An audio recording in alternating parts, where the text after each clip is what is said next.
dan Saya Diapita dengan NIM 2524239. Saya Rastika Irnisa dengan NIM 2524224. Saya Uda Kurusna dengan NIM 2524225. Saya Diparwadani, NIM saya 25242. saya Gugur Prasetya NIM 2524233. Baik, di sini kami kelompok-kelompok akan membahas materi tentang media pembelajaran dan pemanfaatannya. Jadi materi pertama itu akan dibacakan oleh Raudatul Husna. Pada Raudatul Husna dipersilakan. Nah, di sini kami akan menjelaskan media pembelajaran. Nah, saya akan menjelaskan tentang hakikat belajar dan sumber belajar. Nah, di sini penjelasan konsep. Hakikat belajar adalah proses perubahan perilaku, pengetahuan, keterampilan, dan sikap seorang sebagai hasil dari pengalaman dan interaksi dengan lingkungan. Di sini juga ada contoh penerapan dalam pembelajaran PTIK. Nah, yang pertama, mahasiswa mempelajari materi jaringan komputer melalui buku digital dan modul elektronik. Selanjutnya, dosen menggunakan video tutorial untuk menjelaskan konfigurasi jaringan. Nah, selanjutnya ada media pembelajaran. Media pembelajaran adalah segala sesuatu yang digunakan untuk menyampaikan pesan atau informasi dalam proses pembelajaran sehingga dapat merangsang perhatian minat, motivasi, dan pemahaman siswa. Ini ada penjelasan konsepnya, yaitu media pembelajaran merupakan perantara yang digunakan untuk pendidik untuk membantu penyampaian materi agar lebih efektif dan efisien. Selanjutnya ada contoh penerapan dalam pembelajaran PTIK. Yang pertama, dosen menggunakan video animasi untuk menjelaskan konsep jaringan komputer seperti routing dan switching. Selanjutnya, penggunaan aplikasi simulasi seperti Cisco Packet Tracker sebagai media untuk praktikum jaringan. Baik, saya akan menjelaskan materi selanjutnya yaitu pemilihan dan pemanfaatan media. Jadi pemilihan media adalah proses menentukan media yang paling sesuai dengan tujuan, materi, karakteristik peserta didik, dan kondisi pembelajaran. Pemanfaatan media adalah penggunaan media tersebut secara efektif, terencana, dan tepat sasaran untuk meningkatkan pemahaman dan hasil belajar.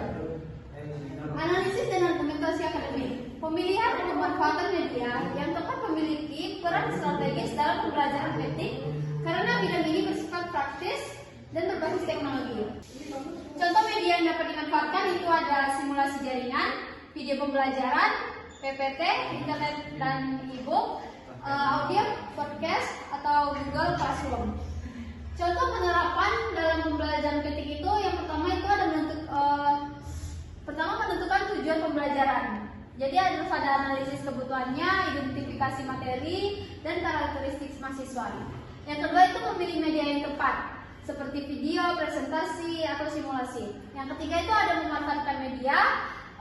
Jadi memanfaatkan media itu video untuk teori, simulasi untuk praktik, dan diskusi online. Nah, yang terakhir itu ada hasil belajar meningkat, pemahaman konsep, keterampilan praktik, hasil evaluasi lebih baik. Langkah pemilihan dan pemanfaatan media. Yang pertama itu ada analisis kebutuhan mahasiswa. Selanjutnya ada menilai kelebihan dan keterbatasan media. Selanjutnya menyesuaikan dengan materi dan tujuan. Menggunakan media secara terencana. Dan terakhir itu ada evaluasi efektivitas penggunaan media. Nah, selanjutnya itu ada kriteria pemilihan media. Kriteria pemilihan media adalah pertimbangan atau ukuran yang digunakan pendidik untuk menentukan media pembelajaran yang paling tepat, efektif, dan efisien sesuai tujuan pembelajaran. Yang pertama, kriteria pemilihan media. Sesuai dengan tujuan pembelajaran, media harus mendukung tercapainya kompetensi dasar dan tujuan pembelajaran yang telah ditetapkan. Yang kedua, ada sesuai dengan karakteristik peserta didik, sesuai dengan materi pembelajaran, praktis dan mudah digunakan, tersedia dan terjangkau, aman dan andal. Yang terakhir itu ada efektif dan efisien. Nah, contoh penerapan dalam pembelajaran PTIK. Yang pertama itu ada kriterianya sesuai tujuan.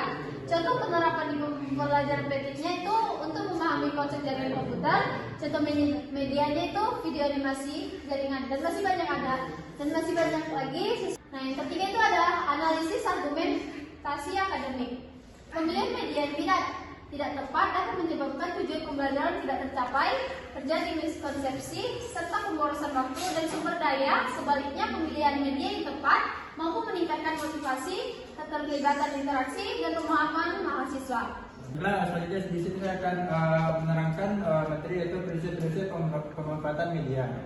Prinsip pemanfaatan media sendiri adalah pedoman atau acuan bagi pendidik agar media digunakan secara cepat, efektif, dan efisien untuk mencapai tujuan pembelajaran. Yang pertama dari penjelasan konsep sendiri, prinsip pemanfaatan media adalah pedoman dalam menggunakan media agar selaras dengan tujuan, materi, karakteristik, peserta didik, dan kondisi pembelajaran. Prinsip ini memastikan media tidak hanya digunakan tetapi benar-benar membantu proses belajar menjadi lebih efektif, bermakna, dan menyenangkan. Yang kedua itu contoh penerapan dalam pembelajaran ketika. Yang pertama itu berorientasi pada tujuan. Dosen memilih video tutorial untuk membantu mahasiswa memahami konsep konfigurasi jaringan komputer. Yang kedua itu sesuai dengan karakteristik mahasiswa. Dosen menggunakan animasi dan simulasi bagi mahasiswa yang lebih mudah memahami materi secara visual dan interaktif. Dan yang terakhir itu efektif dan efisien. Media yang digunakan mampu meningkatkan pemahaman dengan waktu dan biaya yang optimal. Contoh media yang dimanfaatkan sendiri yaitu yang pertama dari simulasi, yaitu Kisco pakai Tracer. Yang kedua video pembelajaran, yang ketiga LMS, dan terakhir e-book atau modul digital. Baiklah, selanjutnya ke manfaat umum dan khusus media pembelajaran. Manfaat umum media pembelajaran sendiri yaitu adalah manfaat yang dirasakan secara luas dalam berbagai konteks pembelajaran. Media membantu memperjelas penyampaian pesan, meningkatkan motivasi belajar, membantu pemahaman, dan mengefisiensikan proses pembelajaran. Sedangkan manfaat umumnya yaitu memperjelas pesan dan informasi, meningkatkan perhatian dan motivasi belajar. Baik, di sini saya akan menjelaskan tentang jenis media pembelajaran dan karakteristiknya. Media pembelajaran memiliki beragam jenis dengan karakteristik yang berbeda. Pemilihan media yang tepat akan membantu mencapai tujuan pembelajaran yang secara efektif. Penjelasan konsepnya, pertama, media pembelajaran adalah segala sesuatu yang dapat digunakan untuk menyalurkan pesan materi pembelajaran dari sumber kepada penerima, sehingga dapat merasa pikiran, perasaan, perhatian, dan minat belajar untuk mencapai tujuan pembelajaran. Kemudian kita lanjut di analisis dan argumentasi akademik. Pemahaman terhadap jenis dan karakteristik media sangat penting dalam merancang pembelajaran yang berpusat pada mahasiswa atau student-centered learning. Kemudian yang ketiga, mempercepat pemahaman dan belajar mandiri. Media memungkinkan mahasiswa belajar lebih cepat dan mandiri sesuai kebutuhan dan kecepatannya sendiri. Kemudian kita lanjut ke materi manfaat praktis media pembelajaran. Media pembelajaran memberikan manfaat nyata yang dapat dirasakan langsung oleh dosen dan mahasiswa dalam proses pembelajaran sehari-hari. Yang pertama, seperti yang tadi ada penjelasan konsep. Ini media membantu menjelaskan materi yang kompleks menjadi lebih sederhana, konkret, dan mudah dipahami. Manfaatnya, mahasiswa lebih mudah memahami konsep abstrak, mengaitkan teori dengan contoh nyata, dan meningkatkan pemahaman dan daya ingat mahasiswa. Yang kedua ada meningkatkan motivasi dan minat belajar. Media yang menarik dapat membangkitkan rasa ingin tahu dan membuat mahasiswa lebih bersemangat dalam belajar. Yang keempat, meningkatkan keterlibatan mahasiswa. Media interaktif membuat mahasiswa terlibat aktif dalam proses pembelajaran, bukan hanya jadi pendengar pasif. Manfaatnya bisa teman-teman lihat. Kemudian 5, mendukung variasi metode pembelajaran. Metode atau media memungkinkan dosen menerapkan berbagai metode pembelajaran sesuai karakteristik materi dan mahasiswa. Manfaatnya salah satunya ini pembelajaran lebih bervariasi dan tidak monoton. Yang keenam, meningkatkan hasil belajar. Penggunaan media dapat terbukti penggunaan media yang tepat terbukti dapat meningkatkan pemahaman, retensi, dan hasil belajar mahasiswa. Manfaatnya pemahaman materi yang lebih mendalam. Baiklah, selanjutnya penilaian kompetensi sikap. Penilaian kompetensi sikap bertujuan untuk mengetahui perkembangan perilaku karakter dan nilai positif sikap peserta didik selama proses pembelajaran. Yang pertama, penjelasan konsep. Penilaian kompetensi sikap adalah proses mengukur dan menilai perilaku peserta didik yang mencerminkan nilai kriteria, etika, tanggung jawab, disiplin, kerjasama, kejujuran, dan sopan santun. Yang kedua, contoh pendapat dalam pembelajaran ketika. Yang pertama, praktikum dengan komputer. Yang kedua, kerja kelompok proyek ketika. Ketiga, pembelajaran berbasis LMS. Keempat, ada presentasi proyek. Basis argumen akademik. Yang pertama, penilaian sikap tidak hanya mengukur aspek afektif, tapi juga mendukung keberhasilan pembelajaran serta dalam pelajaran PTIK, kompetensi sikap sangat diperlukan karena dunia teknologi menuntut profesionalisme, tanggung jawab dan etika. Baiklah, di sini saya akan menjelaskan metode penilaian kompetensi keterampilan. Yang pertama ada observasi. Observasi adalah teknik penilaian dengan mengamati secara langsung proses dan hasil kerja peserta didik saat melakukan tugas atau aktivitas keterampilan. Langkah-langkahnya ada menentukan aspek keterampilan yang diamati, menyusun lembar observasi, melakukan pengamatan saat kegiatan langsung. Yang kedua ada portofolio. Portofolio adalah kumpulan karya atau hasil kerja peserta didik yang menunjukkan perkembangan kemampuan keterampilan dari waktu ke waktu.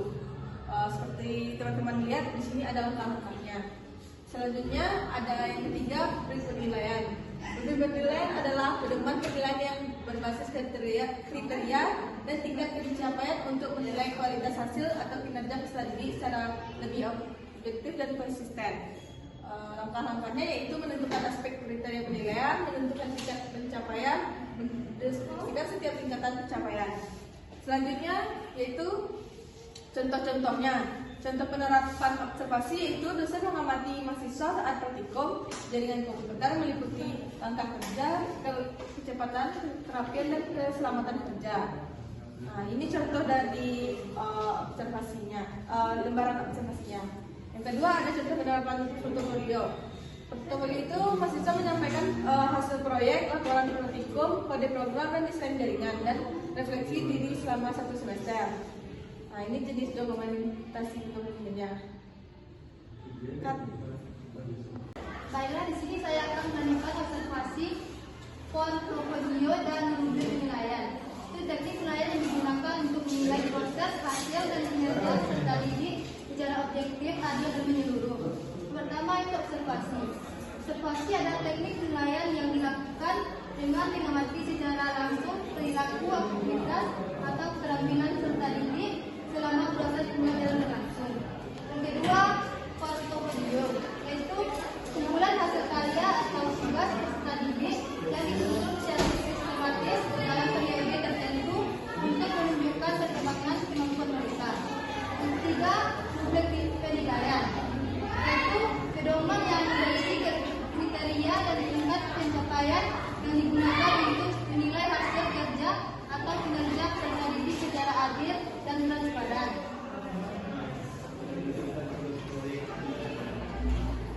Contoh dari penerapan dan PTIK yaitu dosen mengamati mahasiswa saat praktikum jaringan komputer. Contoh observasi dalam penerapan bidang PTIK itu analisis dan argumentasi akademik. Itu contoh portofolio penerapan dalam PTIK. Itu analisis dan argumentasi akademik. Yang ketiga, contoh rubrik penilaian. Contohnya seperti yang ditampilkan pada PPT. Demikian penyampaian materi dari kami. Kami harap teman-teman bisa memahami apa yang kami sampaikan dan nantinya berguna bagi teman-teman di masa yang akan mendatang. Banyak salah kami mohon maaf. Wassalamualaikum warahmatullahi wabarakatuh. I just had to let you know you're